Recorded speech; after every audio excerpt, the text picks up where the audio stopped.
As the climate and oceans are globally warming, new species are appearing this autumn on the coasts of the supposedly very cold water climes of the Swedish west coast. Havets hus and marine biologists or hobby naturalists like, can you see my PowerPoint? Yeah, looks good. It's very yellow. Let me see if I can make it move. Next. Naturalists like Nena Norfeldt in Bohuslän reported yesterday on the discovery of one more invasive or alien or new type of jellyfish, a colorful and beautiful one at that. So all fellow Swedes here today, meet Velella or bidvindseglaren, as it's called in Swedish, a new companion species in our Anthropocene community. From Wikipedia, I learned that Velella is a monospecific genus of hydrozoa in the Porpitidae family. Its only known species is Velella velella, a cosmopolitan free-floating hydrozoan that lives on the surface of the open ocean. It is commonly known by the names sea raft, by the wind sailor, purple sail, little sail, or simply Velella. This small cnidarian, a nässeldjur, is part of a specialized ocean surface community that includes the better known, or rather more feared, jellyfish, the Portuguese man-o-war, a much more stingy one, mind you. Each apparent individual of Velella is actually a hydroid colony, and most are less than 7 centimeters long. They are usually deep blue in color, but their most obvious feature is a small, stiff sail that catches the wind and propels them over the surface of the sea. Under certain wind conditions, I learn, they may be stranded by thousands on beaches, like on the Swedish west coast. And like the Velella, the Posthumanities Hub has over the years become a very hydroid colony in its own right. We have in this collaborative research community a group of about 30 scholars, artists, educators, activists, and creators in the last years, amongst other research projects, I should say, on AI art, on ecological mourning, and on death, or work on skills for future types of humanities. We have seen seaside artistic and scientific collaborations with, for instance, Lofoten International Art Festival in Norway, the Kelp Congress, with marine engineers such as mussels and oysters themselves, or human sea farmers such as those marine biologists and human engineers and entrepreneurs at Kristineberg Marine Research Center on the West Coast. We have discussed. Please mute your phones. We have discussed multi-species futures of the Baltic Sea and its many military waste sites. We have discussed how to eat, live, and cohabit more sustainably with the ocean in scientific papers and essays, in projects, in and art coalitions. And I want to especially mention Anne-Marie Meltzer's UN Ocean Decade project, We Are Ocean, as one. Since the more than a decade and a half now, we have, with the Posthumanities Hub, been a water and soil-loving and tech-loving colony, and we have tried to develop a feminist and exciting form of environmental humanities that can engage in conversations across arts, sciences, activisms, and specific societal locations. This time, I have the great pleasure, my friends here, to welcome you all to a very ecosexual and hydrosexual event. Eco is the new sexual, this transmedia performative event. So it's really an honor to see all of you here, and we are a few. And I want to warmly welcome you all. We usually do the Posthumanities Hub webinars 4 times per academic term. So this is our start of the fall term, and we have a really exciting lineup of performers, artists, scholars, and activists from Linköping, Sweden, from Poland, and from California. Science on biodiversity threats, pollution, or ecological challenges that we face with climate change has made most Scandinavians, I think, at least, bitterly or scarily aware of the effects of climate change, biodiversity loss, and the effects of ocean degradation. We feel more and more how humans are in nature, but also nature in humans. Yet key ecosocial dimensions and how we in society and culture can make sense of this ecological embodiment or this embodiment of ecology, how we can make sense of this, that's kind of still missing. Such sense making can happen in many ways, I believe, but one way is art and artivism. And of course, the quirky and fun forms of interdisciplinary feminist environmental humanities. For instance, as blue humanities. I think these can be helpful. So this webinar offers an introduction to one such contact point on how we are ecological beings and how ecologies are us too. And I'm so proud and excited to introduce to you today some pioneers of the transnational ecosex movement and the specific hydrosexual turn to blue humanities archives too.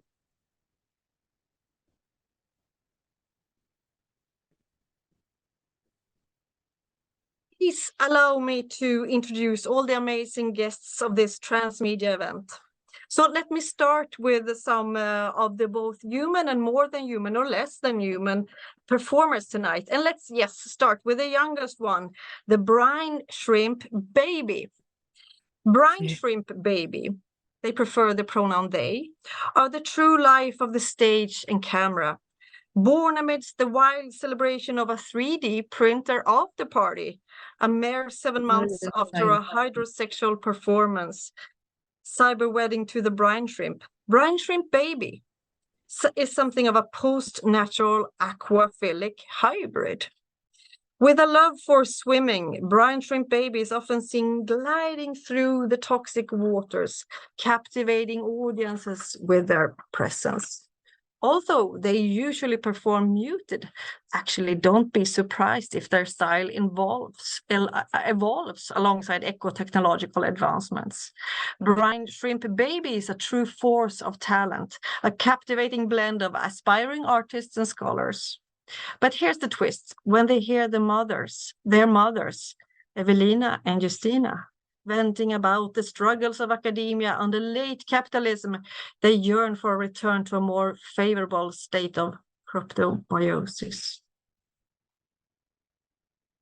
Moving on to some of the other stars of this show. Please, I'm very honored to introduce you to Annie Sprinkle. Annie Sprinkle is an international known multimedia artist and true star whose work is often studied in history, performance and art classes, in gender studies, in film studies at major universities and colleges. Annie Sprinkle has toured continuously since 1989 with a one-woman theater performances about her life. We have seen her in post-porn modernist and Her Story of Porn. Annie Sprinkle is a world-renowned sex educator and one of the pivotal players in the 80s sex-positive feminist movement. And of course, her artwork has long championed sex education and equal rights. Her film work has played so many, her films has been awarded at so many international film festivals, exhibited at art museums and in galleries, including the Guggenheim. It's actually impossible to tell them all here. She became the first film star to successfully bridge, the first sex film star to successfully bridge into the world of art and to earn a Ph.D. And she is a popular, of course, visiting artist at many universities. Annie Sprinkle's books include Post-Porn Modernist, Hardcore from the Heart, and The Pleasures, Profits, and Politics of Sex in Performance. And she has won both academic, artistic, and eco-activist fame with, for instance, her recent book, Assuming the Ecosexual Position, The Earth as Lover, produced together with her partner, Beth. So, friends, let's now turn to Beth. Elizabeth Stephens, or Beth, is a filmmaker, artist, and professor in the art department at the University of California, Santa Cruz. Professor Stephens grew up in the heart of rural West Virginia's coal fields, where she forged deep bonds with the Appalachian Mountains, as well as with the miners, the labor activists, the environmentalists, and other mountaineers. These connections inform her ecological knowledge and familiarized her with the use and abuse of corporate propaganda and governmental sleights of hand that turn many people against their own self-interests, and especially against ecological interests. Beside her research and teaching in environmental art, Beth Stephens produced and directed the by now super famous and awarded feature documentary Goodbye Gawley Mountain with Annie Sprinkle. Good to know, dear friends, is that Stephens and Sprinkle completed their second feature film documentary, Water Makes Us Wet, already in 2017. It has premiered at Documenta 14 in Kassel, Germany, and then it went on to screen at MoMA, the British Film Institute, the Berlin Festspiele, and needless to say, Annie and Beth completed the book together, assuming the ecosexual position, The Earth as Lover, published quite recently by the University of Minnesota Press. And if I may tickle you folks, and I hope I may, there is a new film in process with the title Playing with Fire, so be on the lookout for that one. So I am very, very proud to have you here, dear Beth and Annie. Thank you for joining us. Now let me introduce you to one of my close colleagues here at Linköping University in Gender Studies, also co-curator of this Posthumanities Hub event. Now, Caroline Elgh. So Caroline is a soaked art curator and feminist blue post-humanities Ph.D. researcher in gender studies at this university. With one foot in water and the other in sand, her coastal cultural research brings art into conversation with marine biology. Situated in the salty waters of the Swedish west coast, she engages with cold water corals and macroalgae such as sugar kelp, mermaids, fishing line, and gutweed. She explores artistic, scientific, speculative, bodily, and field philosophical knowledges in her research.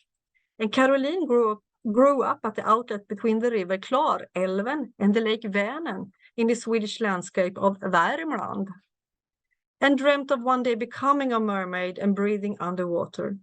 In the hope of fulfilling this wish, she often sat at the edge of the water, singing songs to the sea, accompanied by the sounds of the waves, seabirds, and marine engines. You should know that Caroline was also previously a curator at Bonnier's Konsthall in Stockholm. She curated exhibitions such as Cosmological Arrows, New Materialism, and Dora Garcia's solo show, I Always Tell the Truth.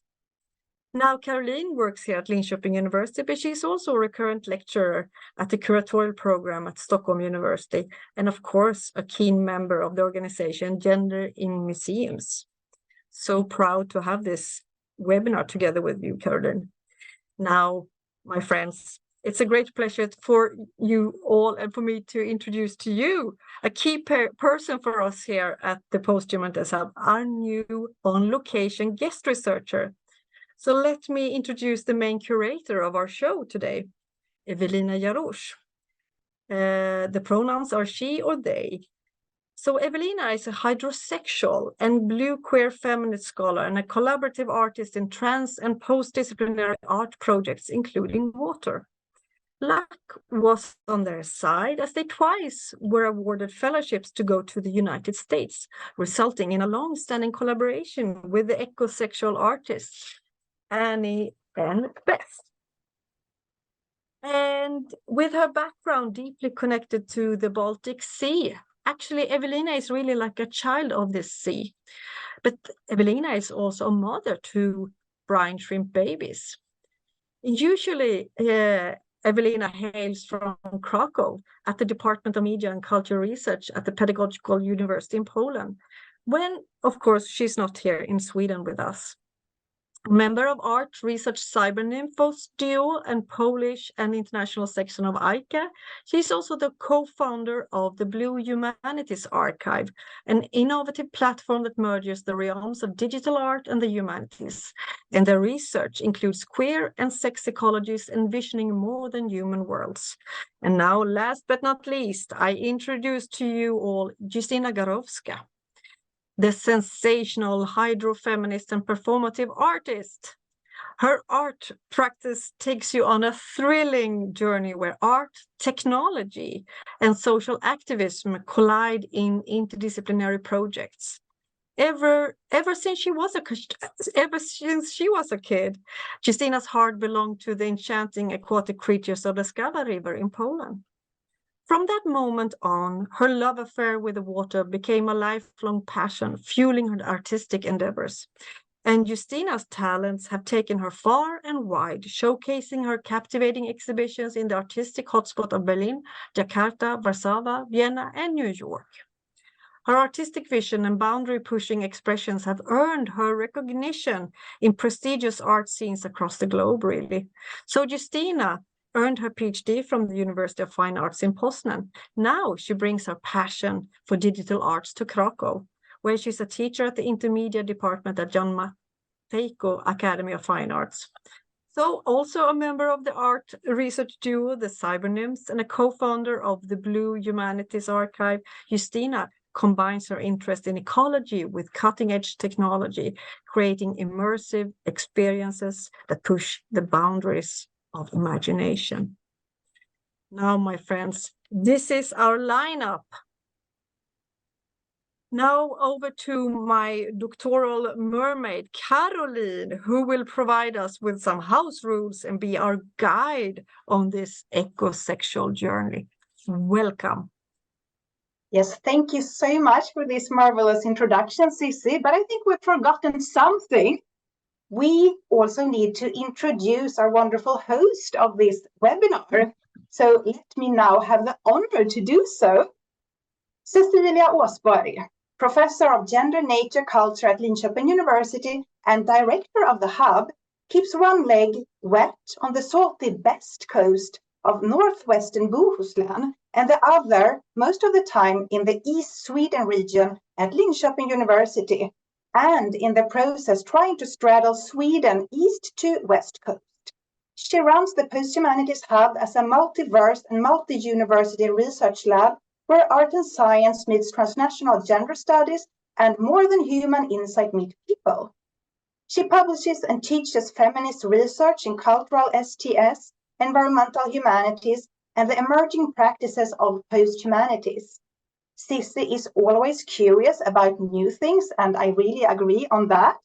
Longing for new existential insights and sharing an oceanic imagination connecting us all on this blue planet. With this said, I'm so happy to be here and to take you on board this adventurous journey into the world of eco and hydrosexuality. Perhaps we all will feel a little wiser, more immersed, and get some new perspectives on what love and sex can be in contemporary culture. Through the webinar, we seek to bridge ecology, environmental arts and humanities with sex-positive attitudes and strategies. And my role here is to guide you and lead the conversation with our very special guests in the format of an artist talk. So I will be somewhat of a shapeshifter for this webinar, residing at the coastline where Earth touches ocean, existing in between the wet and dry, hovering in the underwater forest of kelp. And you can very well see this behind me. And this also means that I'm on the one hand may ask questions that seem very initiated and supportive, and on the other hand, questions that are more curious, critical, perhaps. Now, importantly, before we start, I wish to instill that we share a good feeling of classroom safety, and therefore I wish to walk you through the order of things within our webinar, so you in the audience kind of know what to expect. So as it should, I will start with a conversation with our dear friends and guests, Sprinkle and Beth Stephens, around their long-term work on ecosexuality. And then we will move to more watery belongings and questions to our also dear friends, Ewelina Jarosz and Justyna Górowska, on the subfield of ecosexuality, namely hydrosexuality. And I know that our dear guests also have prepared some visual imagery for us, so we very much look forward to that as well. 1 hour into the webinar, we will take a 10 minutes break. And in the break, we will listen to a wonderful signed piece by Agatha Pollack that is indeed very related to the topic of our conversation. But Ewelina will introduce this further when we come to that point. So then after the break, when we return, I will be discussing with our 4 guests together, focusing specifically on their collaboration. And thereafter, we will open up the floor for you, wonderful audience, to ask our international performers all the questions you have been pondering during the talks. And this means that the duration of the webinar is basically 2 hours. And as Cici already mentioned, we will be very happy if you have your cameras on. It's wonderful to see you. And as you already maybe realized, is that we are recording this webinar for our own archives. And after a very mild editing, it will be posted on the Posthumanities Hub YouTube channel. Also agreeing to attending this webinar is also agreeing to speakers being recorded and not audience in focus. We do not make this open discussion at the very end public, so you can feel free to ask your questions safely. I also wish to mention that we're against all forms of harassment and discrimination, and any such behavior will result in being kicked out of the Zoom room immediately. We very much would like this to be a generous space for thinking with care and also thinking together.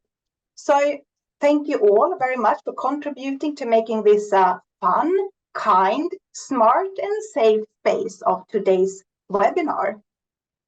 And with all this said, I wish to turn to our very special guests, Annie and Beth, and start this conversation with what I believe is the most central concept for this webinar, namely ecosexuality. As artists and educators, you are very much steering the development of this concept that can be described as a new sexual identity, an environmental activist strategy, and expansion of what sex can be in our culture. And I know this is a really broad and all-embracing question, but can you tell us about the origins of ecosexuality as a concept? Well, first of all, thank you so much for having us here. We're very excited to be talking to everyone and to share some of our work with you. And to answer that question, I mean, there's a very specific answer. We started thinking of ourselves as ecosexual and developing this art movement the day after we married the Earth in 2008. Which we will show photos of. Yeah, we'll show some photos of that. Yeah.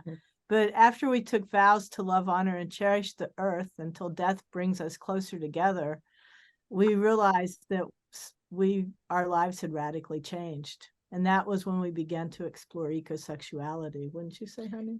Yeah, we did not invent the word ecosex, but we launched the ecosex movement by creating a manifesto. We have a little slide talk that kind of tells the story, if you'd like us to show it. Yes, please do.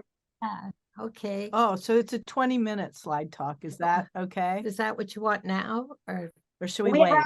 We have 20 minutes for our talk altogether, so we need to... So if you have questions to ask while we're showing the slides, then just ask those questions. Okay, let's do so. We run the slides and I ask questions during the time. Okay, so here we are. So this is our first photo that we did exploring what do ecosexuals look like. Can everyone see this? Yes, okay. we see. We are starting out here in we West see. Virginia because I'm here in West Virginia, where I grew up. And this is us in the Garden of Eden, except we're on a mountaintop removal site here. Which we have a little trailer of our first ecosexual film documentary, which we made here in West Virginia, where we're visiting Beth's family. And we thought we'd show it. It's 2 minutes, but gives a good feel. Apparently, it's the first queer environmental activist documentary film that anyone can think of. So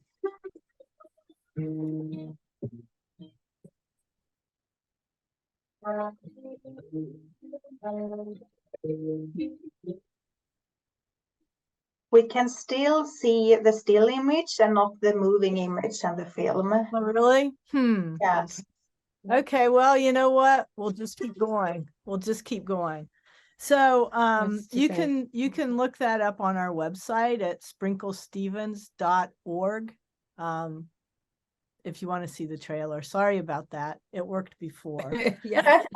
These things always happen during webinars, so it's But anyhow, so I met Annie in 1991 when I asked her to pose with me for this image that was part of a much larger show about the lesbian gaze.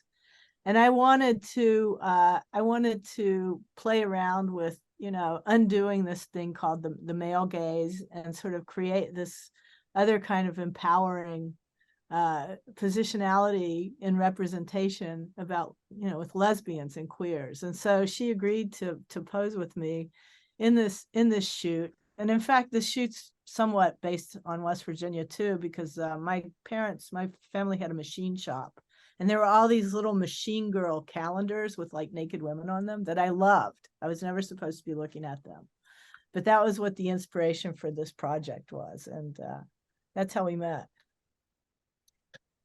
And Wait. I was from a family.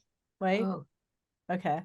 I grew up in Los Angeles and Panama and Central America, and my parents were very much activists, and they were teachers. So, and they loved art. So I grew up to be a teacher, an activist, and an artist. And my favorite artist is and was Linda Montano, who is a performance artist. And she did a 7-year piece. She's a durational artist. Great Wikipedia if you don't know her work. And she offered to some other artists to do her 7-year piece, where every year was based on a theme and color. So it's a 7-year long performance. And the first year I got breast cancer. You just jumped. Linda Montano invited us to be part of one of her 7-year cycles. So these cycles were based on the colors of the chakra. And we also wanted to incorporate love into this. So we'll talk I'm so sorry, Beth, to interrupt you, but there are some comments. If you could please restart your slideshow. So maybe that's the chance for us and for the audience to see the slides. This is what actually Joy recommends us to do. Maybe, perhaps. You cannot see the slides, is that correct? Yeah, we can only see this first slide with which Yes. we start. Only the first one. It's not like changing. So maybe restarting the slides can help. Oh, okay. So Stop sharing and then restart. Okay. Or just try to click on the right side of the mouse and click next. My sharing is paused. I've never seen that before. So stop sharing. Okay. Stop sharing. Hold on. Maybe. Okay. So you are okay. Your screen sharing. Stop the share. Sorry about that. We did it worked perfectly when we got together. Okay. So this says share. Isn't that crazy? Can you see the screen now? Yes, we can see the screen. Okay, so maybe the film will work, but I think we better. I think we don't have time now. Okay. Oh, so I have to play. Okay, here we go. So can people see that now? Yes, we can see the first slide. Yes, now perfect. Thank you. Thank you so much, Ewelina, for okay, we'll skip the film. Well, let's watch the film. You want to watch the film? Yeah, but we'll have to skip some other slides. Okay, here we go. Can you see that and hear it? Yes, perfect. So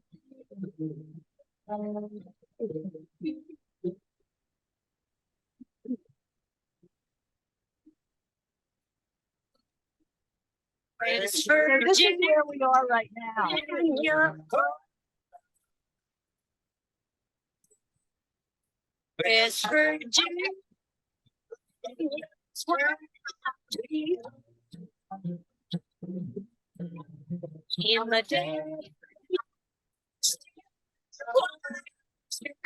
In the mountains with Annie's purse. The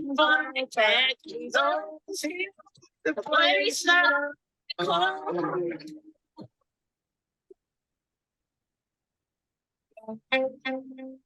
don't think you can overstate what's happening. Coal mining has become a very protracted form of genocide. If queers don't have water, they're not going to survive.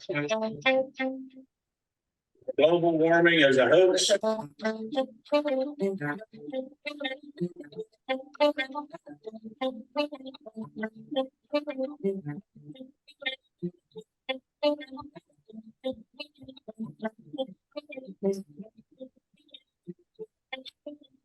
You promise to speak out, act up, and raise hell about mountaintop removal. We do. In the day, still the way like a bird can fly back to those hills, the place that come home.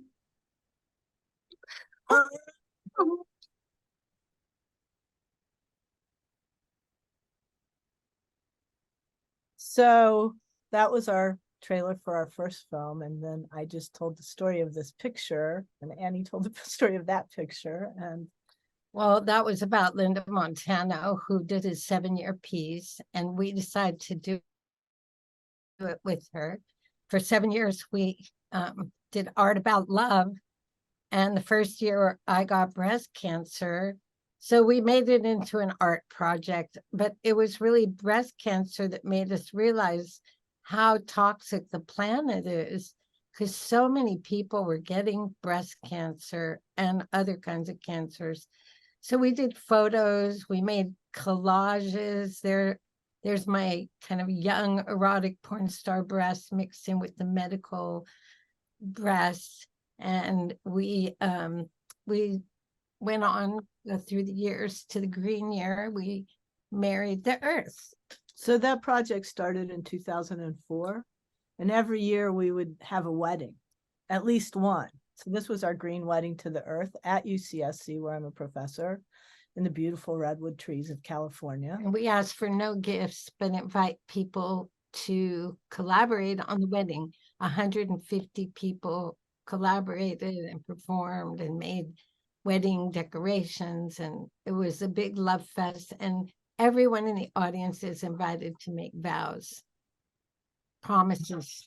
So we're just going to show you a quick, another quick cut of a little film of one of the weddings. This was our white wedding to the snow. Documentation.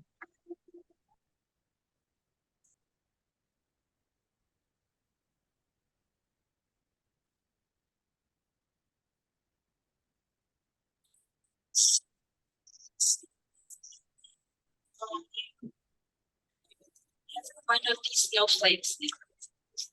Everyone is going to walk, have breakfast, never see the rules. The way we send our girls out to the varieties, and the loss of even one is great.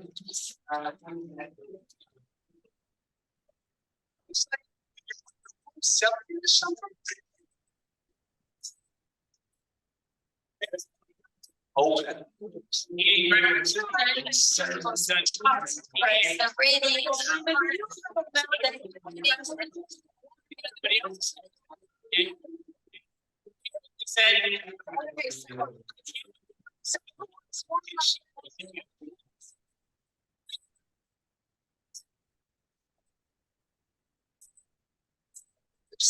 Send our girls to marriage this way.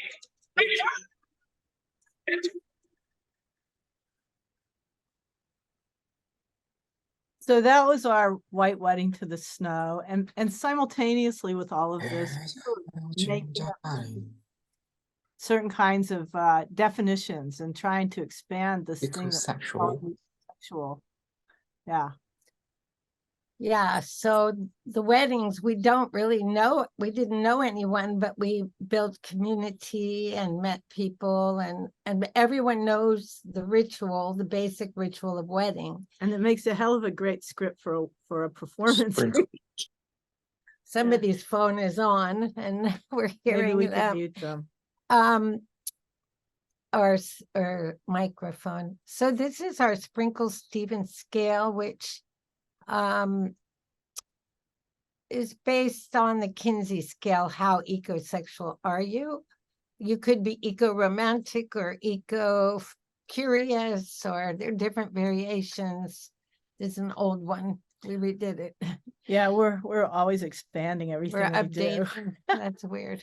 But we also see the earth as all genders, as you know, instead of just being female or just being male. And we often think about the earth as being trans, sort of like the brine shrimp baby. You can imagine the earth however you want. Yeah. And we like to imagine the earth as a lover. We also wrote a manifesto. We've actually written 3 manifestos, and this was really what we felt kicked off this kind of movement, because like with all, you know, all art historical movements, a manifesto really helps kick things off. And for us, the EcoSex is really an art project, and it's been rich with inspiration and very fertile ground, and we keep thinking we're done with it, but we just find more and more interesting things, because it's largely about relationships, and it's a mindfulness practice, and imagining the earth as lover opens and seeing the sex that's everywhere. But it's also a pleasure activist it's a pleasure activist practice, because we understand, I mean, you saw that first trailer where 500 mountains and more now have been blown up in West Virginia. And the activists work really, really hard to fight corporate greed and destruction of the earth. And they get tired and they need some pleasure in their lives, as do artists, because we work really hard too. So we feel that, and academics, oh my God, academics work so hard. So we feel it's very important to have some pleasure in our lives and the ability to rest and enjoy the earth and love the earth. Was there a question in there? Also, we're expanding the idea of what sexuality is, because it's in our minds, and it's very limited. It's very limited to, you know, just mostly generally focused human-to-human kind of interactions. This is Documenta 14, which we were doing ecosex walking tours outside to help people appreciate the sensuality of nature. Yeah, we just finished a big walking tour in Mannheim, Germany at the German National Garden Show. And it was the first queer event like that had ever happened in that exhibition. So that was quite fun. Was there a question? I'm sorry.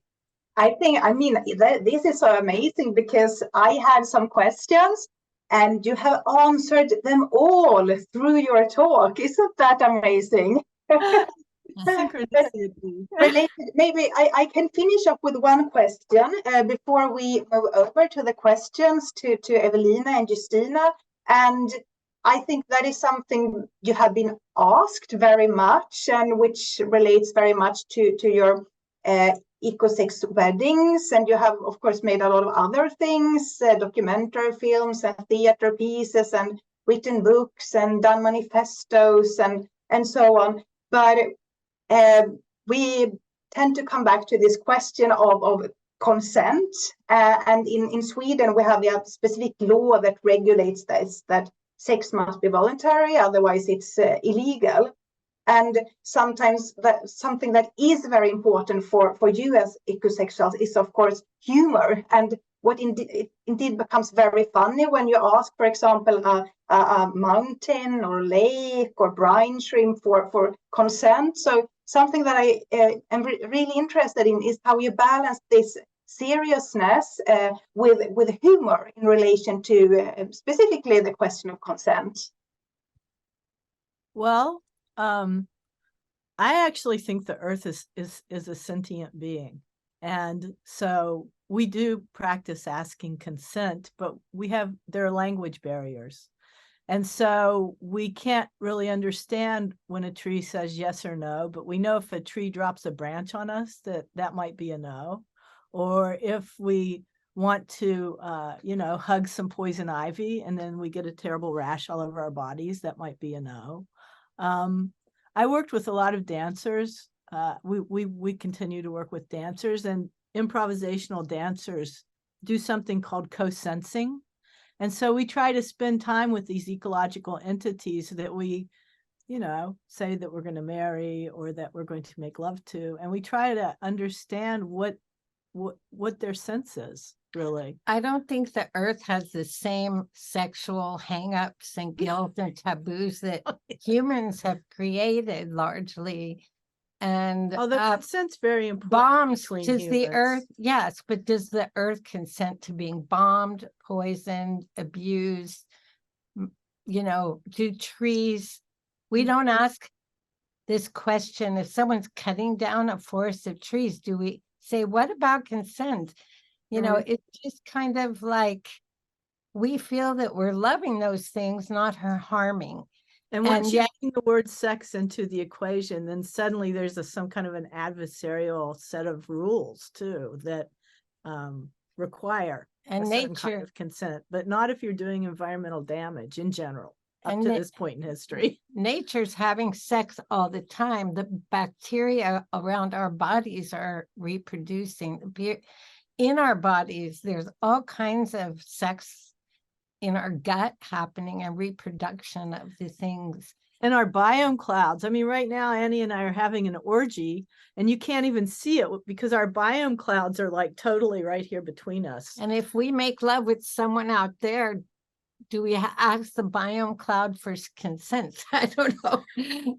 Consent's very important with human to human, but I think just loving, it's a mindfulness practice, a state of mind. It's about being in your heart and treating the earth as a lover. And with respect. Yeah. It's raining here now. It's so beautiful. Started raining. This was our wedding to fire. And we're making a film about fire. We've done a film about water and fire. And of course, we love collaborating with other artists and scholars, especially Ewelina, Justyna, and the Brine Justyna, who we've just adore. And we're looking forward to hearing more about their work lately.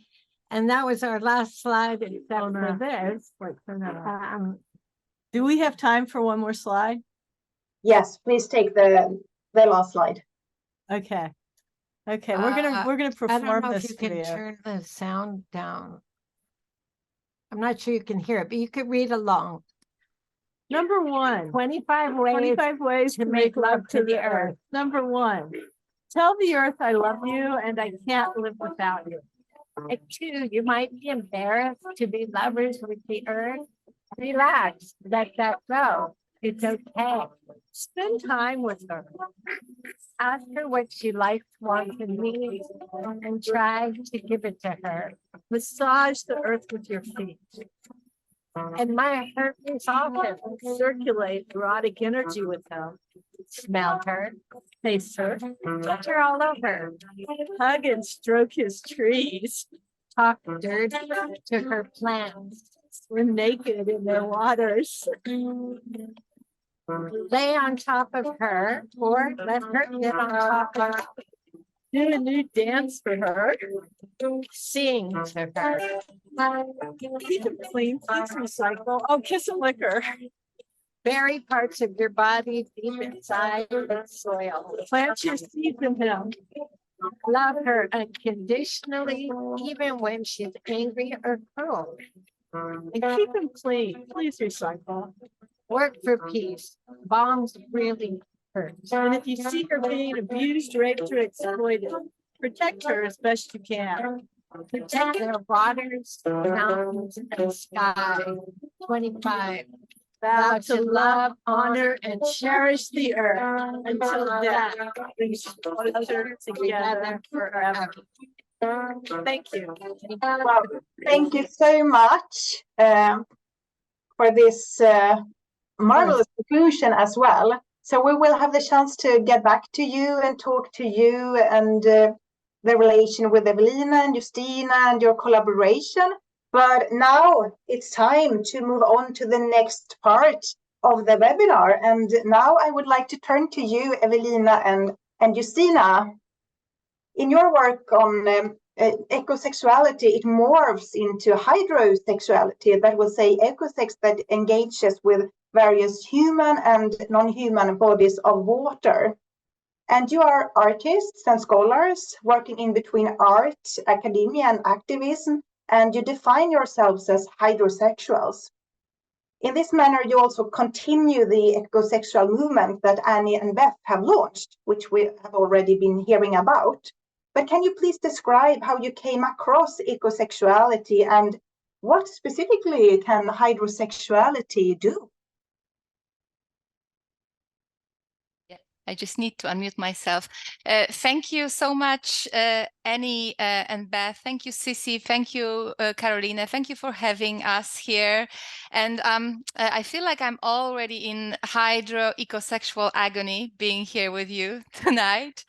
And I guess we have a little different points of arrival at ecosexuality with Justyna. Mai is more academic oriented and Justyna is more art oriented, but that's why we are creating this art research duo, Cyber Nymphs.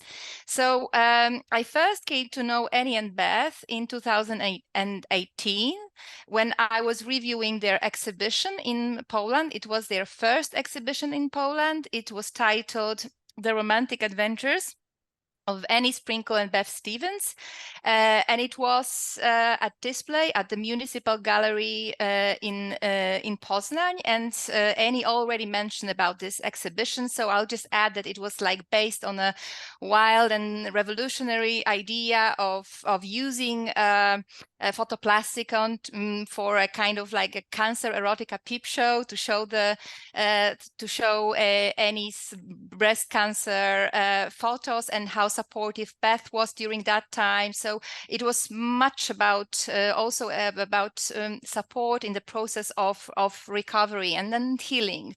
So so this was the first step, and my next step, reaching out to Annie and Beth, was in my like kind of rehearsal year in retreat year in Norway, when I was applying for different types of grant to make a project with them, because I already really loved the idea of ecosexuality, and my PhD training was in modern American art. So I applied for a grant which was partly about reviewing American land art and partly about how to build the critical connections between land art and contemporary environmental art practices. And that's how our collaboration with Justyna also has started, because like we wanted to,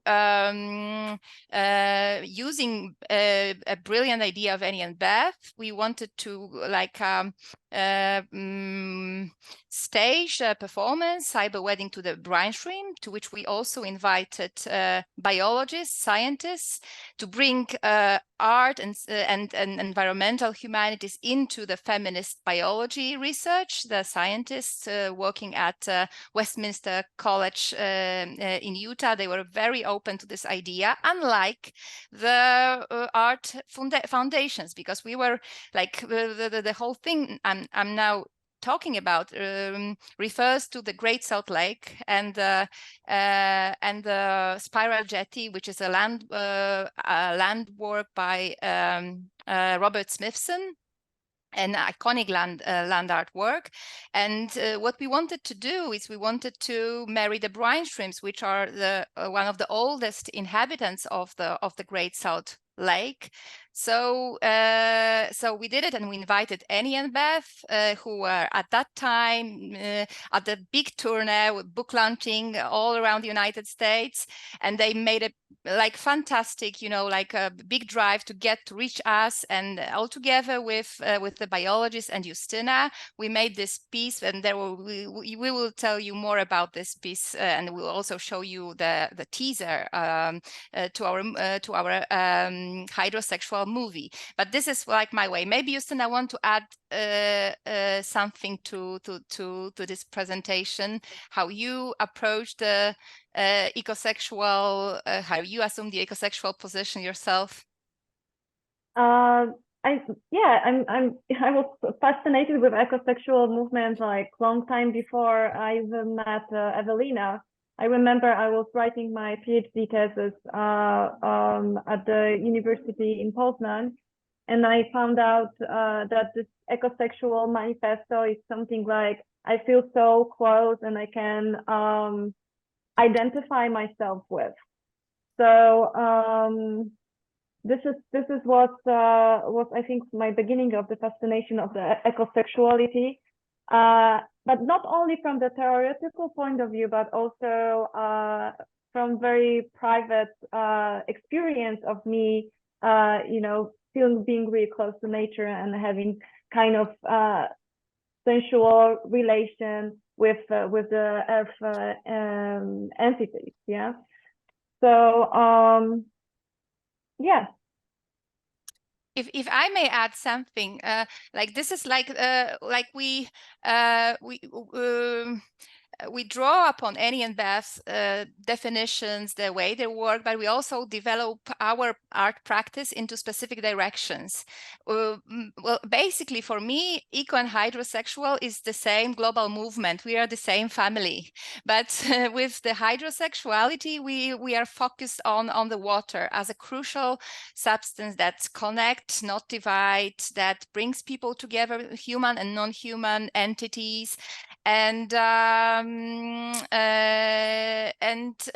we are also very much focused on the digital art and the eco-technologies. This is something that Justyna will probably elaborate more on later on. But you can also see the definition of the hydrosexuality here at the moment, which is like a hydrosexual is a person who finds water romantic, sensual, sexy. It is also a queer identity concept influenced by the non-binary substance H2O. And it is also an environmental and art activist strategy that involves eco-technologies and the grassroots movement that, like flows into ecosexual movement, which Annie and Beth have launched. It is also an expanded concept of what sex and orgasm can be beyond the mainstream definitions, which you will also hear later on during the break with our, a wonderful soundscape, orgasmic soundscape composed by Agata Polak. So later on, we also developed our own manifesto, Hydrosex Manifesto. Okay, so maybe one more thing, like there are two weddings. They are precisely water related that Annie and Beth organized with so many other collaborators, which is like the Blue Wedding to the Sea. Which was presented during the Venice Biennale. Am I correct, Annie and Beth? It was presented during and curated by Paul Preciado, who is a refugee from the sexual difference regime, which we also like to, empower here during this webinar with ecosexuality and hydrosexuality. And yes, another water-related event is Wedding to Lake Kalevasi in Finland in 2012. Okay, so maybe that's it for now, because there will be some more questions. But you also, Carolina, asked about what specifically hydrosexuality can do. So since we are bringing here the artists and the scientists, environmental humanities, blue queer feminist humanities, I think there's so much to bring into this conversation, so much abundance to develop. Like, I think it also how we want to shape the concept all together here. And to what extent we want to merge our energies, consensually, of course. So what I believe hydro and ecosexuality can do, it can mobilize a discussion on the new notions and practices of sexuality, specifically more than human sexualities. It can, add into the frame to oppose the hegemonic sexualities, the modern type of sexualities, the binary sexualities. So much, to work on since we've, met here.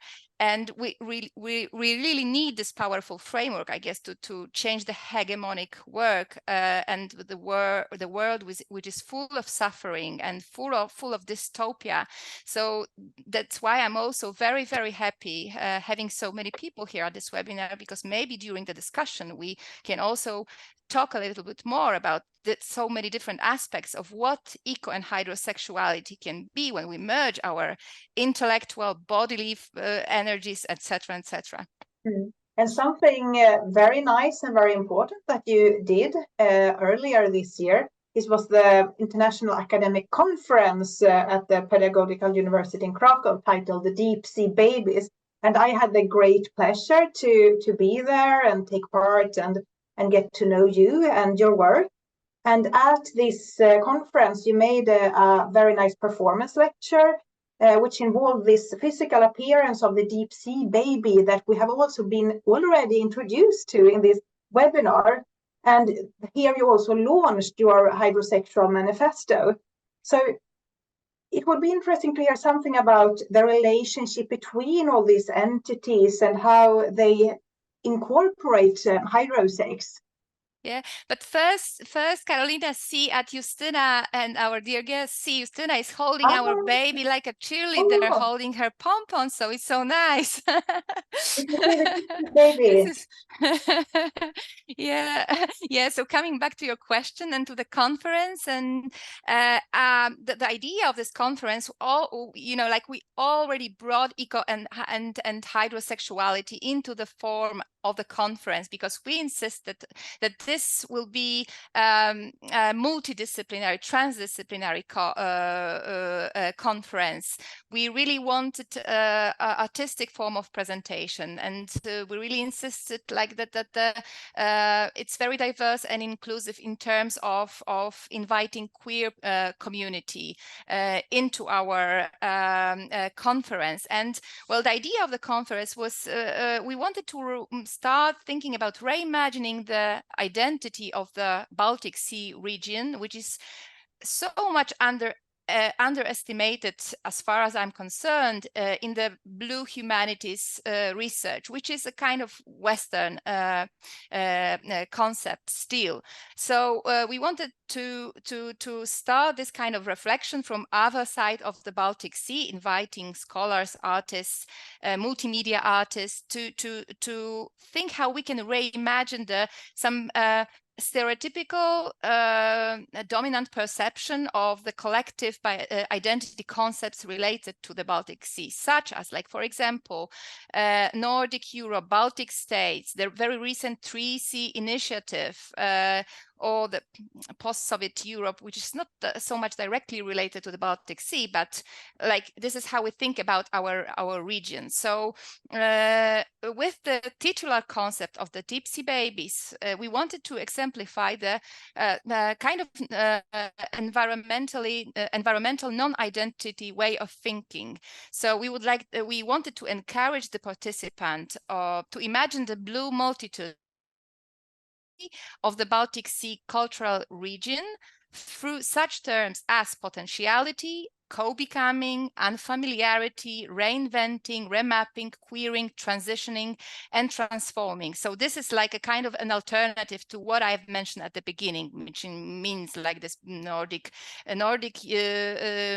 Europe, Baltic states, etc., etc. So new directions, new way of thinking through, you know, like addressing some kind of also concept which relates to popular culture, because we follow there's this song Follow Rivers, and she's singing about the I follow you deep sea baby. So this is where we borrow the concept from. Okay.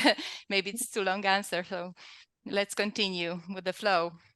Yes, let's flow along and talk about another part of the Deep Sea Babies conference, because you also had the release for your Blue Humanities archive in conjunction with this very event.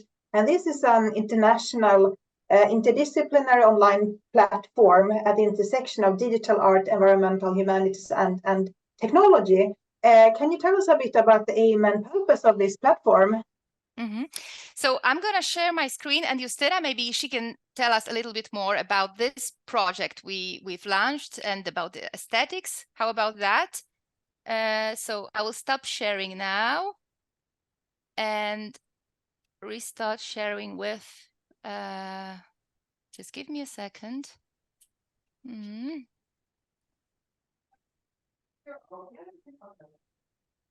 Blue Humanities Archive. Okay. So Justyna, if you could unmute now and tell us more about this project, it would be nice. Okay. So as Ewelina mentioned already, we just announced the hydrosexual manifesto not very long time ago. The premiere of the hydrosexual manifesto. We had the conference. Then we have this opportunity to perform this manifesto at a symposium that NEMBEV organized, EcoSex Symposium in Performance Space in New York. And when I'm thinking about the hydrosexual movement, I imagine that Blue Humanities Archive is kind of the offspring, or at least communicate the idea of what we think about the hydrosexual movement. So Blue Humanities Archive is the community we try to build together with Ewelina, based on the platform, internet platform we built. So any of you can check the bluehumanitiesarchive.com. And then on this platform, we try to connect the people from the different backgrounds, like creative artists, educators, scientists, or academics, to share the projects, but also networking to exchange and share the knowledge about the water crisis we are all facing now. So we're very interesting about how we can express our concern about water scarcity, pollution, or biodiversity loss of the aquatic environment through the creativity, through the collaboration, and obviously through the technology. This is the thing which also is very important to us, which we even devote one chapter in our Hydrosex manifesto, that the technology is crucial, and we believe that through the technology, in the hands of creatives, and that the technology can be the tool of like positive social change. So many of the projects also we present on the platform, they're using the technological tools, like Zoom recorder, that, for example, Agatka Polak is using, and one of her works, amplifying the voice of Cici Riva Ślepiotka, is also present on the platform, when through the technology she tried to build this soundscape, which is not only natural, but is also is polluted by the human noise. or the other work we have, which is like virtual game made by Iza Koczanowska, which is presented now on the screen, where she built a game. As a player, you are on the abandoned island, and you try to organize the space, but no matter you do, it's gonna collapse, and the water gonna disappear, and all the animals and fish which live in this environment gonna be gonna extinct. So I don't know, it's quite of chaotic. I'm sorry. I try to express as much as I can the idea of the Blue Humanities Archive. But so yeah, so we believe that what we say, the hydrosexual manifesto, is expressed by the Blue Humanities Archive. It's one of the ways we can make a practice of our ideas. Yeah, so this is maybe thank you so much. I see that it's the time is running fast, and I believe it's time for our break. So I would suggest, because I know that you have the trailer for Cyber Wedding to the Brine Shrimp to show us. So I would perhaps suggest that we do the break now, and we listen to Agata Pollak's piece, and then we come back and we start by watching the trailer, and then that will lead us directly into the conversation around your collaboration, since we can see the 4 of you present in the film. Does that sound good? Yay! Yes. Yay, of course, Carolina. Yeah. So thank you so much, everyone, for wonderful presentations, and for, we learned so much about your work. And now I just leave the word to Ewelina, who will introduce our very special intermission entertainment. Then we take 10 minutes break. Now it's 8 minutes past 8 here in Stockholm and Linköping, Sweden.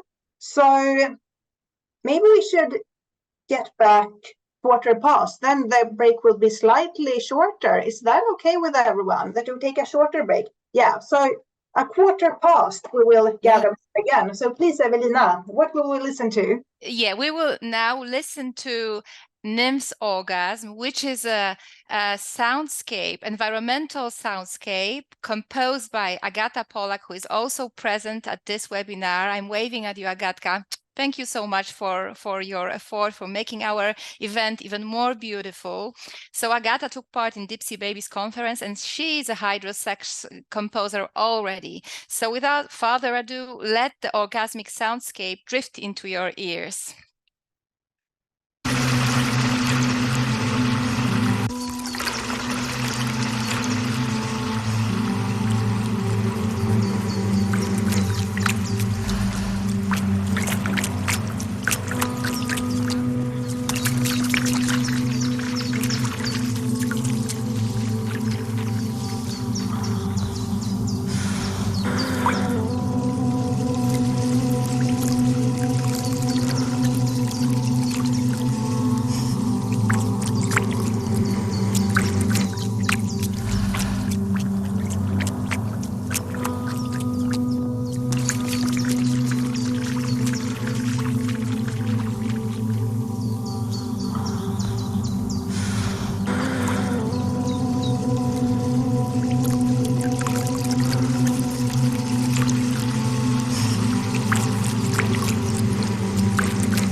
Hello, everyone, and very welcome back after the break.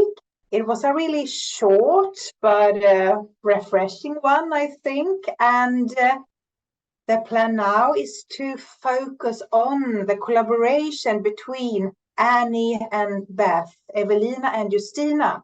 And I think the perfect way of doing this is starting with you showing us the trailer of Cyber Wedding to the Brine Shrimp. Okay, so I'm going to share my screen and play the trailer to our very recent hydrosexual movie. She's so cute, isn't she? Oh, hello, Artemisa. Well, we have to learn to love the dying world too.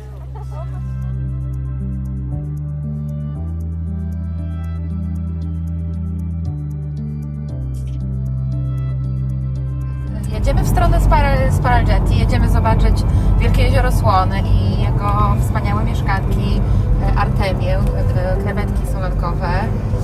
Nie możemy się już doczekać tego spotkania, na które czekałyśmy ponad pół roku.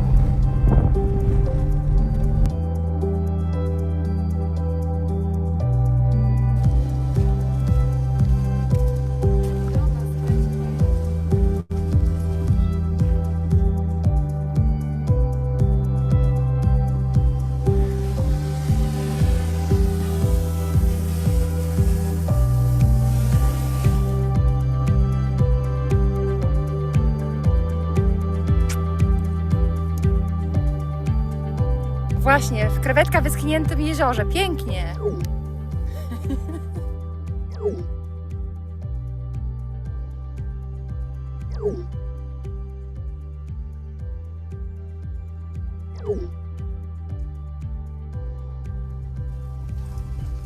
These dark spots, these are the eggs of the brine shrimp. So, No way. like, they're even smaller than, like, the grains of sand. And so these are what repopulate the lake in the spring.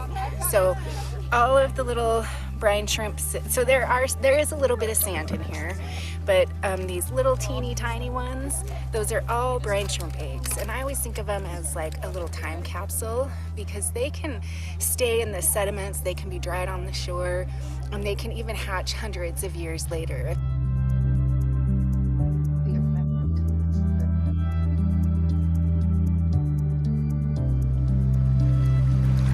Justyna and Ewelina, we now pronounce you married to the brine shrimp.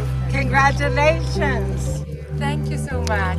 Annie and Beth, we now pronounce you married to the brine shrimp. Congratulations. Congratulations. May we kiss the brides? Yeah, let's kiss the brides.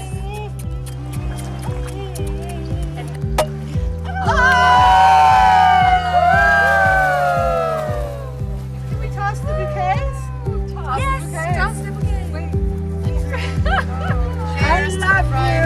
I love you, shrimp.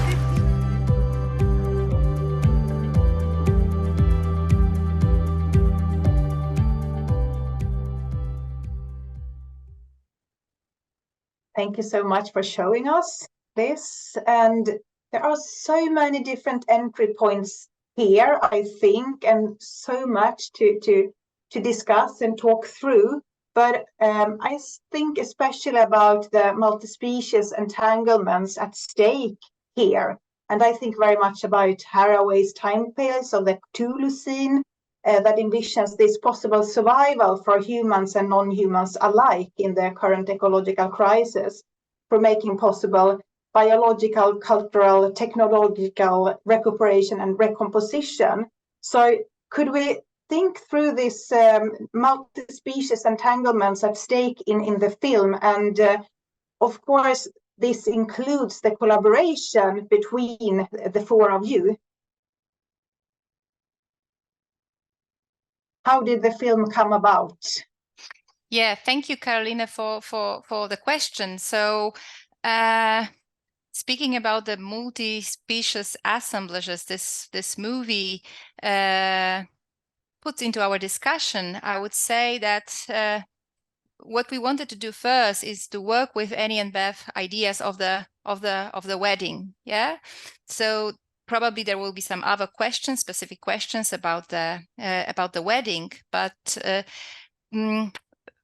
what we wanted to do is like to develop this scenario with a kind of protocol of approaching the non-human beings the brine shrimp are, and this protocol included the procession of artists, the land acknowledgement to the indigenous community, those that were made to the brine shrimp, but not directly to the living creatures, but to the augmented reality representation of the brine shrimp. So I guess this is a part of Donna Haraway's stuff and the way she learned us how to think about the entanglements.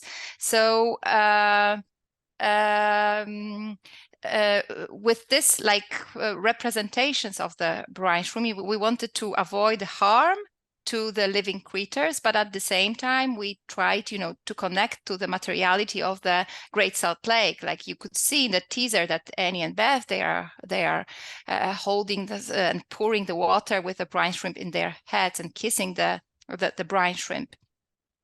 So the whole thing was also about how to think the collaboration, the art and technology, art and science assemblage, I would say, with this kind of epistemological focus on not harming the non-human entities. So I guess the consent in this performance, it was addressed, but probably maybe not sufficiently, but this was something we like as humans could do from our perspective to address more love and more empathy, also through technology and the post-nature representation of the brine shrimp. But this is, I guess, just the beginning, and something that like with your help, with your questions, we can also discuss further and develop into multiple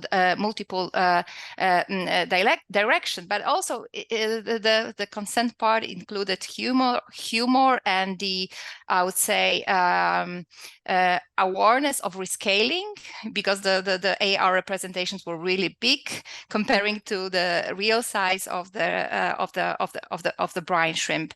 So in some way, we wanted to readdress and to borrow from Stacey Alaimo and her project in Blue Humanities for artists and scientists collaborating, and many other things. So there are lots of things to talk about with the cyber wedding to the brine shrimp. I don't know, maybe Justyna want to add something about the multi-species community? I think as you mentioned already, something what is very, for me, important as an artist, that we use this imaginary, this tool of augmented reality to show the brine shrimp without making any harm, and where this carbon footprint is really low. And this is what is come up with me like years ago when I was making an art, and sometimes it was maybe more physical, and I would create the things which are like physical objects. And I found that this like emerging technology allows you to visualize things and make a representation of the creatures, at the same time not harming them or environment, in a long perspective.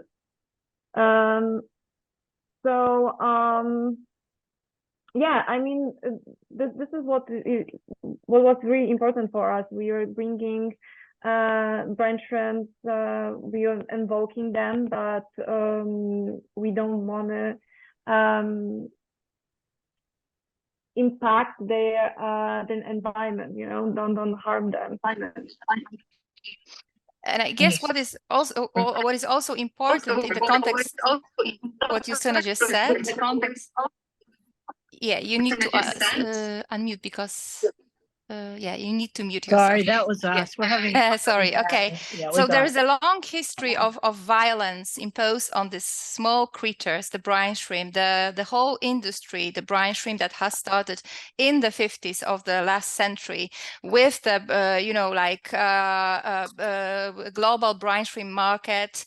And then also they were explored and I would say also violated as the sea monkeys, which might be more probably you may not better than the brine shrimp. Well, the sea monkeys was a kind of pop cultural a toy that has been sold to the American kids since the late 50s by the Harold von Braunhout, who was an inventor and anti-Semite and a white suprematist and so on and so on. But he had this idea to take control over the brine shrimp reproductive system and to sell them to American kids as a toy. So there were a lot of aspects of violating these creatures, which are very crucial to the local food chain, to the local, to use Cecilia Åsberg theory, low trophic theory, like feeding the millions of migratory birds that fly from through the lake and feed themselves on the brine shrimp. So when this is disrupted, and there are so many ways of using them in the Capitalocene, I guess what we need is hydrocene imagination. So not only the Cthulhucene and the Anthropocene, but also some kind of positive response to this, which now I recall to Bronwyn Bailey-Chaudhry, who's an Australian curator, and she coined this term hydrocene to provide a term of thinking with water by artists, critics, and watery thinkers in a more, I would say, positive way than the Anthropocene and its limitations. And you, Annie and Beth, you have, of course, collaborated with a lot of people through your long careers, and you have made many large-scale participatory performance events and so on. And yeah, this is very much at the core of what you are doing. So can you please expand on this in relation to this specific work and the work together with Ewelina and Justyna?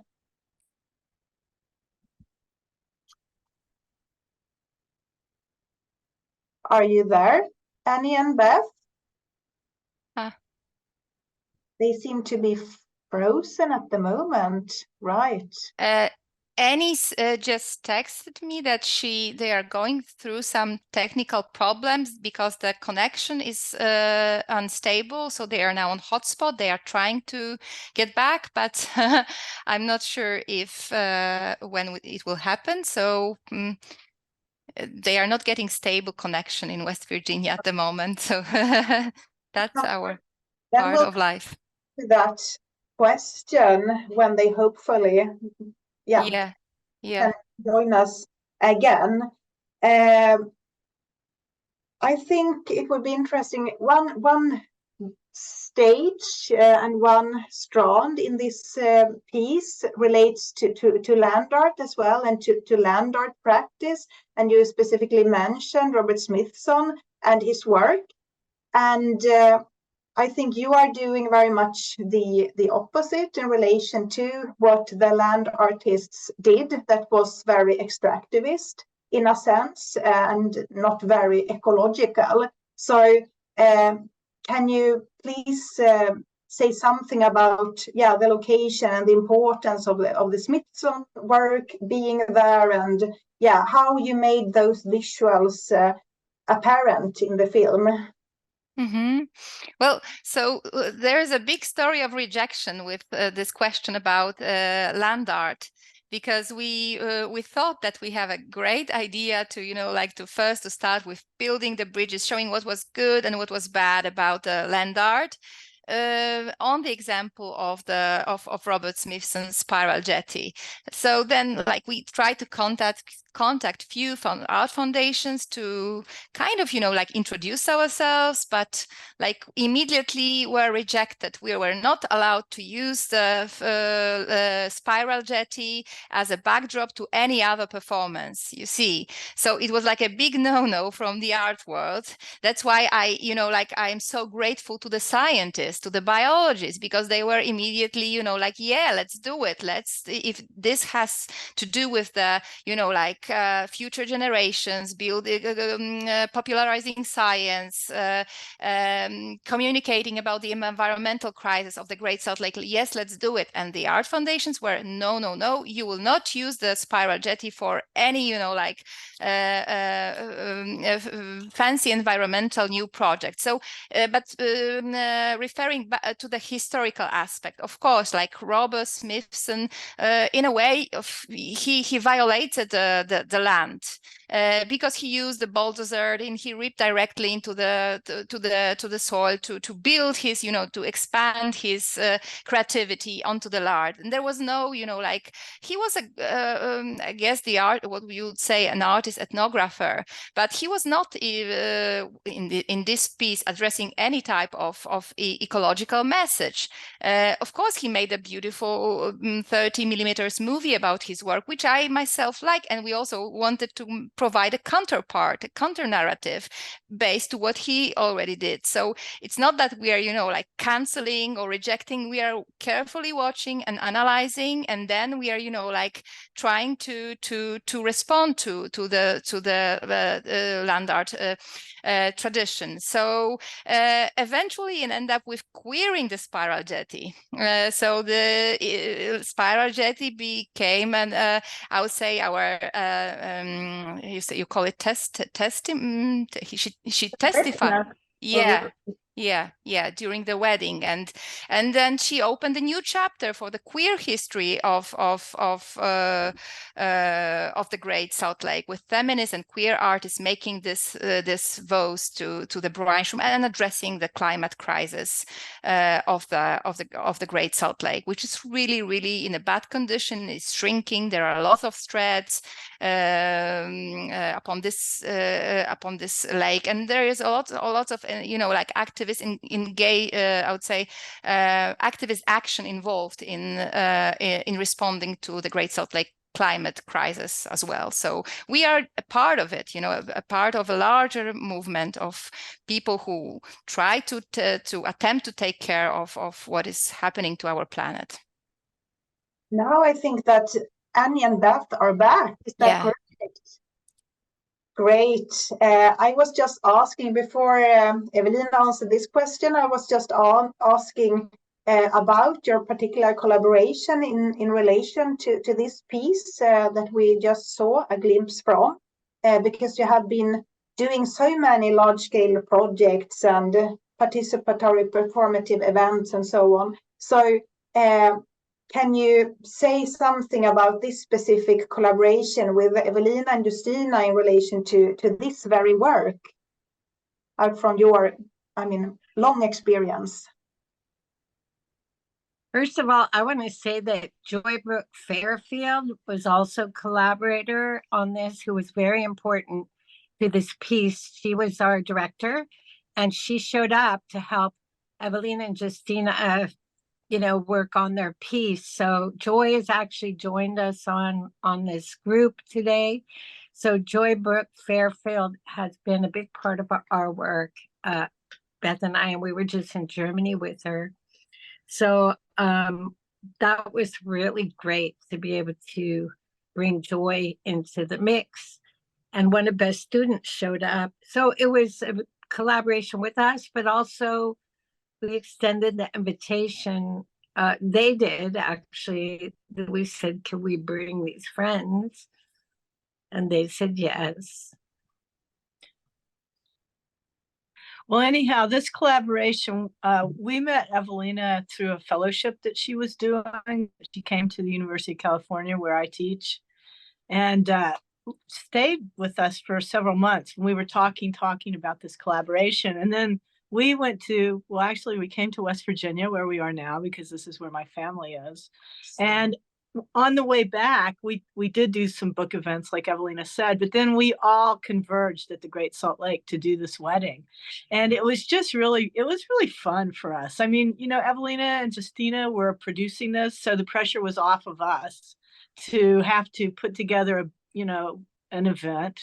And we, you know, the costumes that Justyna had made were really beautiful. And it was a lot of fun. I mean, and I really loved that it was right beside Smithson's piece.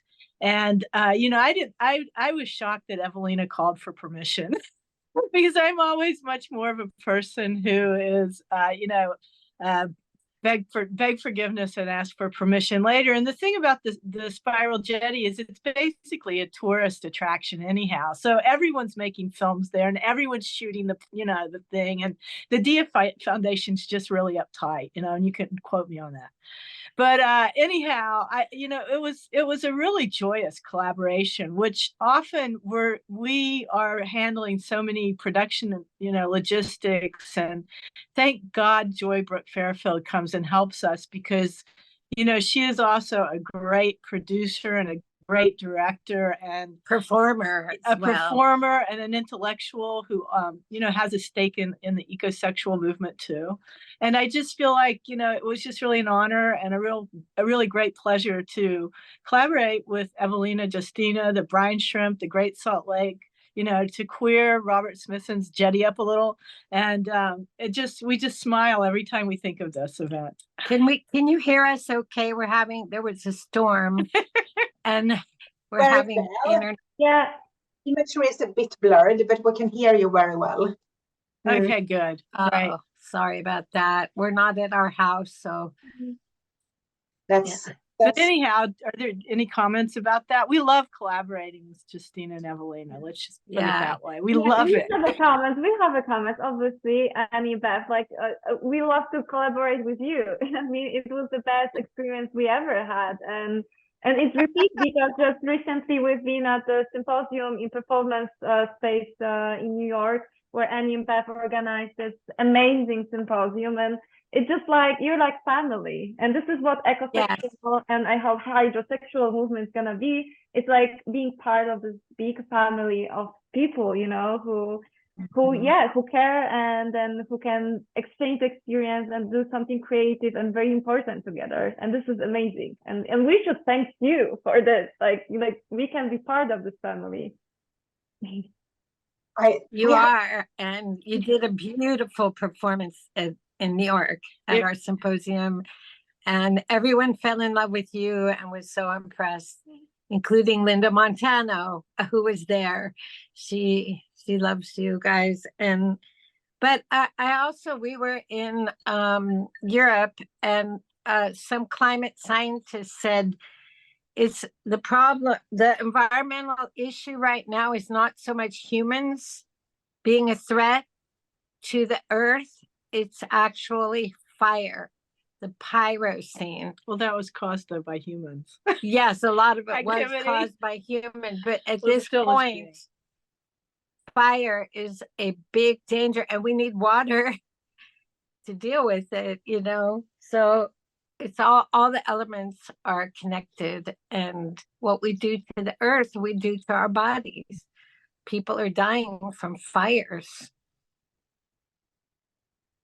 I have so many more questions, but maybe it is time to let in our dear audience to ask questions now. We have approximately 20 more minutes to go before we need to wrap up. So I think it is time to open up for audience questions. And if we have the time, I have saved a few for later. Wonderful. And actually, we have a question in the chat that I would like to address. It's a difficult one. So think together on this one. It's from Professor Anna Hickey-Moody, who's on a train right now. So I promised that I would send this question for her. And Anna is really interested in the fact that having babies is one of the worst things that we can do for the environment. if we marry shrimp and marry the land, we are queering marriage, but also not able to reproduce humans. This is itself an act of care. Have you thought about that side of your practice? I hope you could make sense of me reading this question. So Ewelina, Justyna, Beth, and Annie. Can I start? Yeah. So I guess like we are causing the 6 mass extinction. This is on us.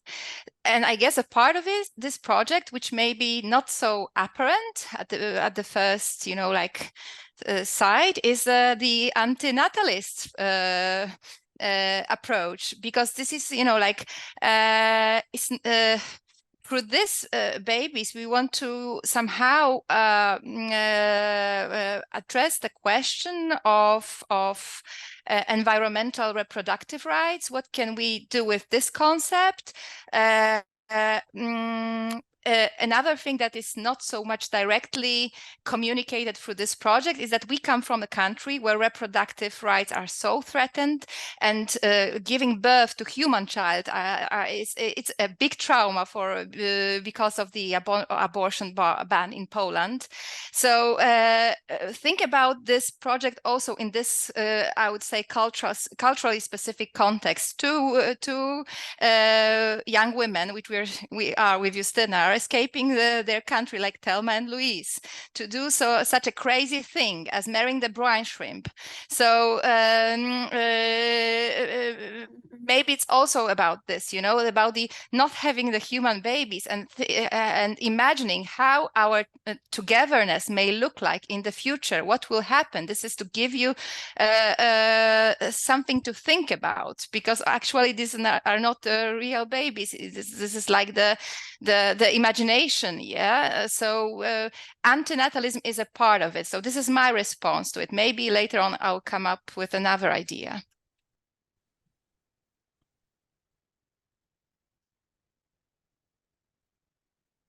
Apologies. We have more questions in the chat, but we also have a live question from Nina Lycke. Hey, Nina, would you like to address your question? It's so fantastic you're here. Whee! Yeah, I mean, I think it's more nice to talk directly to everyone. Well, I actually have 2 questions, and thank you for, I mean, amazing presentations. One is that I'm really interested in the vows, so to speak, and the implications of the vows, the marriage vows, which is not only the ceremony, but also what after the ceremony, meaning what kind of eco-advocacies, etc. I mean, how do you feel committed to the brine shrimps now and after the ceremony, etc.? I mean, what does, I mean, how does you take it? How does you take it further till what you said, till death do bring us closer together? I really like that selection. So that was one question, and the other question is because I mean, Annie, you mentioned cancer. And I'm struggling very much myself with how to integrate things like cancer in a sex-positive, ecosexual vision of the world. I mean, we have these conventional images of cancer as the enemy that we are going to combat, etc. All these kind of conventional images. But perhaps we could undo them and rethink cancer in a different way. So that's another question. I just want to go back to the first question, and we designed a sticker for Donna Haraway that said "Make kin, not babies." Mm-hmm. And I think that this question about cancer also relates to kin. I mean, we have these kin in our bodies, and you know, really, who are we to make a judgment about what is good and what is bad? You know, and you want to take the rest of that question, Annie? Well, as far as the wedding vows, they helped me get closer and more intimate with whatever we were marrying. And I I've lived in cities most all my life. And so I didn't feel connected with nature. And we can't expect people to love the earth and care for the earth if they feel disconnected or better than the earth as they see it. But as far as cancer, well, ecosex has just enormous potential for human sexuality. Kim Tallbear talks about it being similar to the Native American idea of all my relations. The earth, sky, sea, there's love for us and pleasure and sensual pleasure and sexual pleasure all around. And so when the earth's our lover, or the water or the sea, we always have a lover. And so if you have cancer treatments, you can still feel sexually active, even though you don't maybe want to have genital sex, or if you're in prison, or you're in a difficult situation and things are hard and you want to you want love and pleasure, you can access that. But I also think that in Western culture, at least in the United States, everyone's just terrified of death. And that is just a normal part of an ecological life, is that there is death, and maybe it's from cancer, maybe it's, from, anything. It doesn't matter. We're all going to die. And, I think that all the organisms, like becoming one at the end of a sort of life-death cycle, is something that those vows really do for me. And so you asked about the vows in relation to the brine shrimp, and maybe Justyna or Ewelina would like to answer that. But, I really believe that also with this ecosex thing, there's a cycle, and we can have sex when we're young, we can have it when we're old, we can have it, when we're living, when we're dying. And, it just really is a matter of sort of expanding what our notions of sex and sexuality are. I think we can eroticize pain and death too. My motto is eroticize everything. Even this plant here is tickling my face and my cleavage, and I can lick it, and I can love it and give it water. I did ask consent. It's been calling to me and flirting with me, and so do no harm, of course, but that's impossible. We're walking on the back of billions of little creatures every day we walk outside, and we know we're harming them. So we try to do no harm as best we can, but we are eating vegetables. Every day we're eating things that people kill for us, plants, even vegetarians, So it's huge. And what's interesting about ecosex is it's just such a bigger umbrella than, actually it can help lubricate you through cancer treatments and through death. And, I'll quote Donna Haraway again, just, how to live well and die well on this planet. And I think those are very important questions. How do we live well? How do we die well? And I want to give it to Ewelina and Justyna. Why don't you all take that question? Yeah. So, Justyna, would you like to respond first? Beth answer is already so powerful, but I have my personal experience of this ceremony we were all take a part of. That I feel like it was kind of like a pledge for me, of our devotion to the shrimp. So I feel like through what happened at the Great Salt Lake is a form of advocacy for I don't know if I pronounced it right, that we kind of devote ourselves to share the knowledge about in how difficult condition they are right now, the brine shrimp. And I'm taking it very personal. For the last 2 years since our performance, we're working on the documentary movie. We're hoping it's gonna come up in next 2 months. it's gonna be like a short for a documentary movie, but also we want to give the audience the insights of the environmental crisis of the Great Salt Lake and all the creatures that inhabit in it. So I think what we, the experience we share is kind of commitment also, that we maybe till the last end of our lives, we are gonna be kind of advocates for the creatures, and we're gonna feel kind of the bond with the place and the environment, this ecosystem. So this is my feeling about the wolf. So if I may add, for me, it's much about what you, Justyna, have already mentioned, like the kind of sense of belonging which ecosexual, hydrosexual movements offer.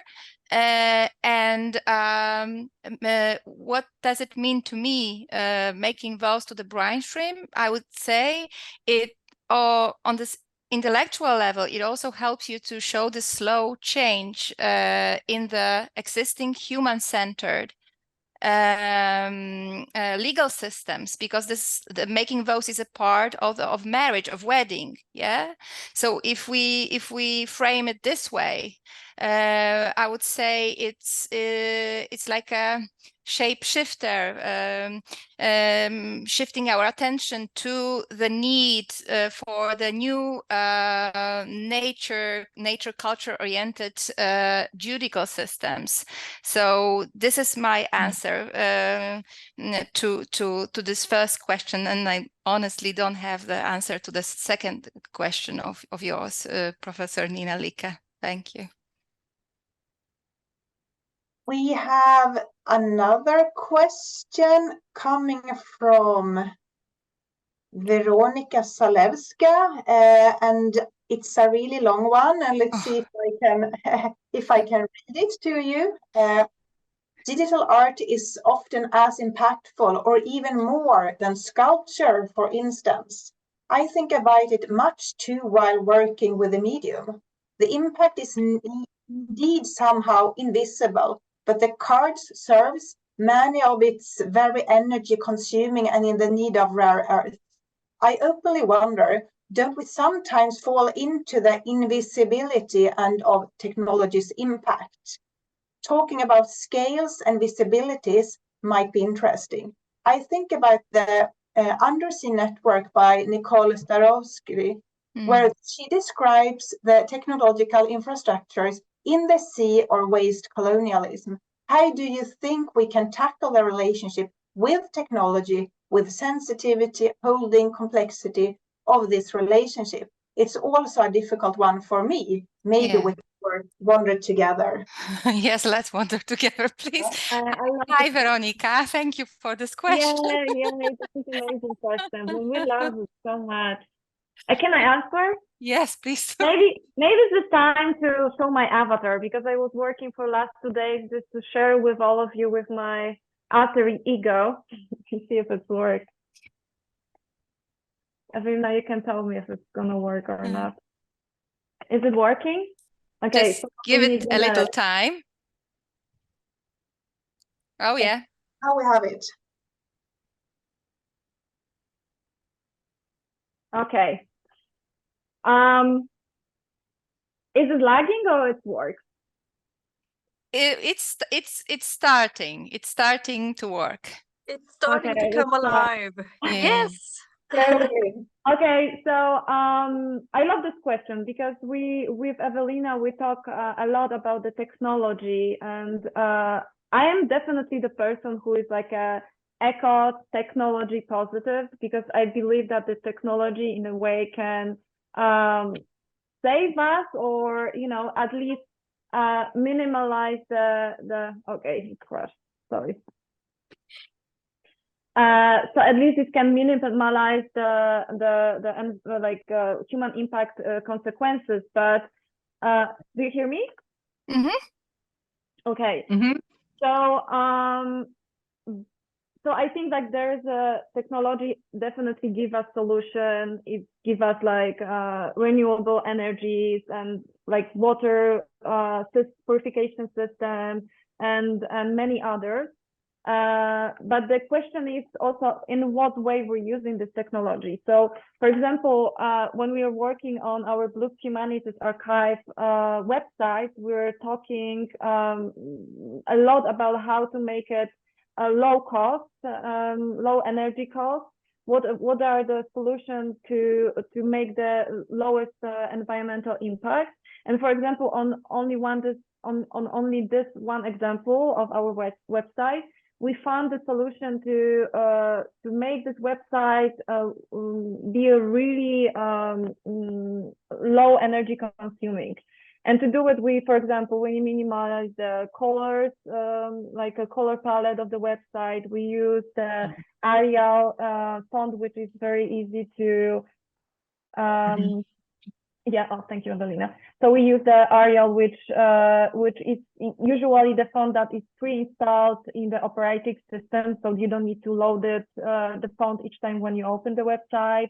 And also we don't use the other fonts which, for example, tracks your movement like a Google font. I advise you to don't use Google fonts. And then also we use when we are showing the images, we want to be sure that they don't waste too much. That's why we use this like a deter technique, which downsize the digital image, which is, for some who grew up, you know, 80s, 90s, you remember this aesthetic when the images were like ditter. You have this only illusion of the depth of colors. So I think that technology can be great, and it can really change or have a good impact on the environment. But we need to know how to use it. So what is important, maybe what can be the answer for this question, is that we should share the knowledge about how to use technology to make it low energy cost, and how to take it over from like a big companies which are using it in a like really really negative way, like big tech company from the Silicon Valley. We know that they use the technology to make us a product, you know, to manipulate and to even increase the damage of the society and the environment. And then what we can do as a creative thinkers through this like DIY methods and sharing knowledge, like we can take these tools over and use it in a more positive way. So this is, I hope that I answered a little bit to Veronica's question. Yes, thank you so much. I think we have time for one last question before we have to round off, and we have a question in this chat from Srapel Opperman, and would you please like to ask your question live, or perhaps or otherwise we can read it? Yeah, I can do so. First Yes. of all, thank you very much for this fascinating webinar. It's really been a pleasure. And I really enjoyed every minute of it. My question is about bringing your eco art to the attentiveness of wider audiences, and therefore I asked that question: was mainstream media interested in spreading this your word, your message, especially in the US? If I may start answering this question, which I thank you for, well, this art documentary movie that we are just now finishing, and then the teaser you saw, already incorporates the comment upon the post-media performance and media culture, because when we were doing this performance, the catastrophic situation of the Great Salt Lake was already massively circulating in the mainstream American media, different type of station, right wing, conservative, left, and more centered, etc., etc. But so this is a part of it, like showing how the message on ecological crisis spread through different types of media. And that's also why Justyna strongly insisted to include the communication through WhatsApp into our movie. Like we exchange emails with Annie and Beth, texted WhatsApp all the time. So this is a part of it, but answering to your questions, like this is a niche, I think, still for us. Like we showed this documentary already. It has a premiere in a queer museum in Vienna, and we showed the teaser during Annie and Beth symposium. But you know, we would really love to make it a part of like a bigger communication, widestream media. But I'm not sure whether the white mainstream media is ready for this crazy ideas that we are working on together. Yeah. So, but I would like to really redirect our attention now at Annie and Beth, because I already see that they are preparing to jump into the swimming pool as a yeah. Like a final touch to this webinar. Yes, we are. Can you hear us? Can you see us and hear us? We are hydrosexing. Yes. Our feet are. We're sorry we were doing that during serious answers.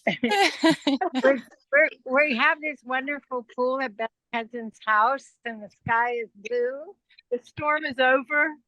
Yeah. And we just want to go swimming. So we're going to have eco-sex in the swimming pool, which, you can do it in the shower. Most people are aquaphiliacs. They take pleasure from water. We sure are. And so, yeah, we're going to... Are there any more questions? Water makes us sweat. And we love you. Thank you all for being interested. For being interested in ecosexual for us. Thank you, Annie and Beth. I love you. Thank you so much. Yeah, thank you so much for this. The last eyelashes off. So much. Oh, this is great. So I'm taking off my false eyelashes. There we go. We love you all. Thank you so much. Thank you so much. It was really wonderful. Keep up the good work. What an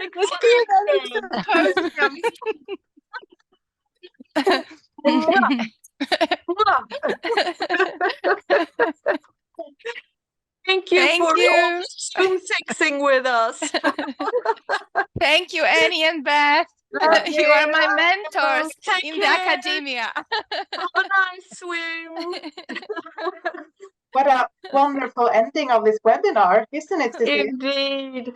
Thank you all of you for participating in this webinar. This is the first in this fall. We hope for many more this term, but thank you so much to Beth and Annie, to Ewelina and Justyna, to Caroline. Thank you all for coming. And it's been a pure pleasure. So, the water's cold. Have fun now, and good night to all of you night people. And have a beautiful day, Beth and Annie. Yes. Thank you all for participating. Thank you. Bye. Thank you. We have the best planet. We have the best We planet. do have the best planet. Bye. Thank you all. Bye. Welcome back. Bye-bye. Bye. Bye. Bye.